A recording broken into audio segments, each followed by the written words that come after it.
Alhamdulillah, wassalatu wassalamu ala rasulillah, wala haula wala quwata illa billah, amma ba'd. Tribuners yang dirahmati oleh Allah subhanahu wa ta'ala. Manusia tentu saja banyak memiliki satu pribadi yang berbeda-beda. Termasuk di setiap individu di dalam mengatur, memanage jiwanya mesti punya cara berbeda-beda. Karena memang jiwa manusia dengan manusia lainnya itu berbeda. Namun Allah subhanahu wa ta'ala lewat agama Islam, satu, memberikan kita gambaran bahwasannya kita sebagai manusia harus mampu mengatur serta mengawasi bagaimana jiwa kita dan nafsu kita sebagai manusia. Tentu saja kita diberikan jiwa, diberikan nafsu oleh Allah subhanahu wa ta'ala bukan untuk dipergunakan pada salah tempatnya. Tentu saja nafsu bisa mendatangkan hal yang positif, nafsu bisa mendatangkan hal yang negatif. Kapan jiwa dan nafsu ini bisa mendatangkan nilai yang positif? Apabila kita mampu memanajemen itu semuanya dengan baik. Contoh, di bulan suci Ramadan ini, tentu saja seperti ta'rif daripada as-saum ma'nahu al-man'u. Kita diperintahkan oleh Allah subhanahu wa ta'ala menahan hawa nafsu. Tentu nafsu apa yang harus kita lawan? Nafsu yang mendatangkan nilai negatif. Maka nilai yang positif, contoh, boleh tidak kita bernafsu untuk menghatamkan Al-Quran di dalam bulan suci Ramadan? Bolehkah kita bernafsu misalkan punya azam yang kuat untuk banyak berzikir kepada Allah subhanahu wa ta'ala, mengucapkan kalimat La ilaha illallah Muhammadur Rasulullah, yang kata Syekh Imam Nawawi Al-Bantani bin Umar At-Tanara di dalam kitabnya Syarhu Nasaihul Ibad, ada khamsu ma kunna sa'idun fid dunya wal akhirah. Ada 5 perkara yang bisa mendatangkan kita kebahagiaan dunia maupun akhirat. Yang pertama, salah satunya ayyadhkura la ilaha illallah Muhammadur Rasulullah waqtan ba'da waqtin. Tribuners yang dirahmati oleh Allah subhanahu wa ta'ala. Jadi di bulan suci Ramadan ini kita diperintahkan oleh Allah subhanahu wa ta'ala untuk mengatur jiwa dan nafsu kita. Untuk apa kita pergunakan? Misalkan tadi seperti dikatakan, banyak-banyak baca Al-Quran, banyak berzikir kepada Allah subhanahu wa ta'ala. Inilah nafsu azam yang mendatangkan nilai positif yang luar biasa.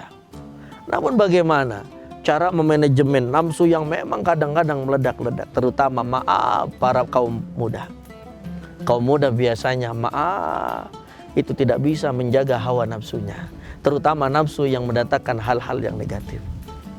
Tentu saja kesempatan hidup yang sifatnya sementara ini, jiwa dan nafsu kita harus kita atur sebaik mungkin dan sebagus mungkin.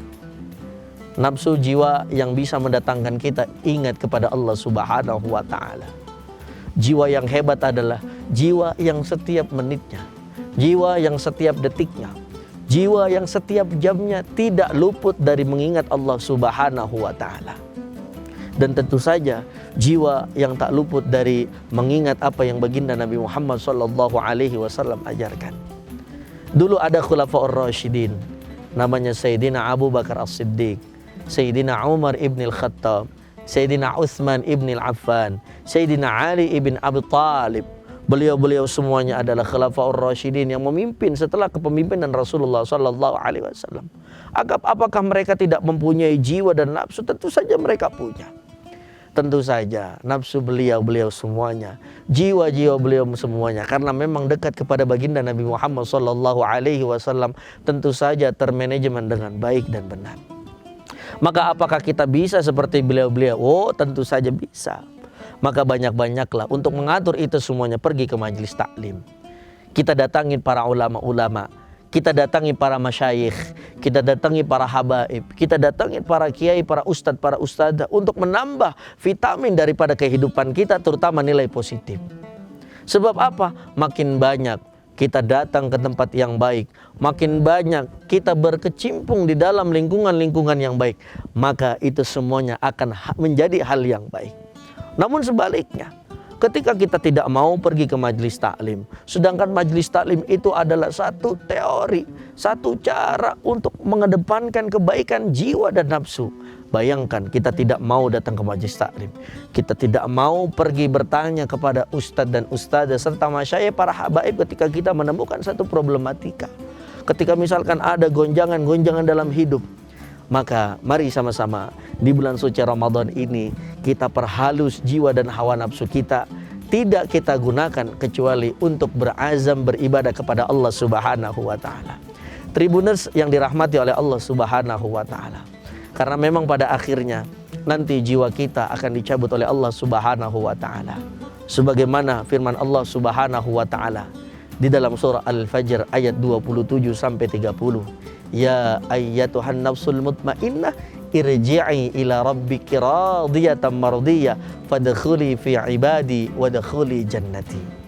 Maka ketika kita ingin masuk ke surganya Allah Subhanahu wa taala, kita harus menjadi hambanya Allah yang taat, menjadi hambanya Allah yang selalu mengingat Allah Subhanahu wa taala, sehingga bukan hanya ketenangan di dunia, namun ketenangan di akhirat yang akan kita dapatkan. Mudah-mudahan di dalam bulan suci Ramadan yang mulia ini kita semuanya termasuk orang-orang yang beruntung, yang bisa memanajemen jiwa dan nafsu kita sebagai manusia. Pada akhirnya ada sebuah pantun, ada bapak, ada emak, emak-emak memasak sop iga. Keselamatan jiwa tujuan utama. Mari bersama-sama kita masuk surga. Wassalamualaikum warahmatullahi wabarakatuh. Download Tribun X sekarang.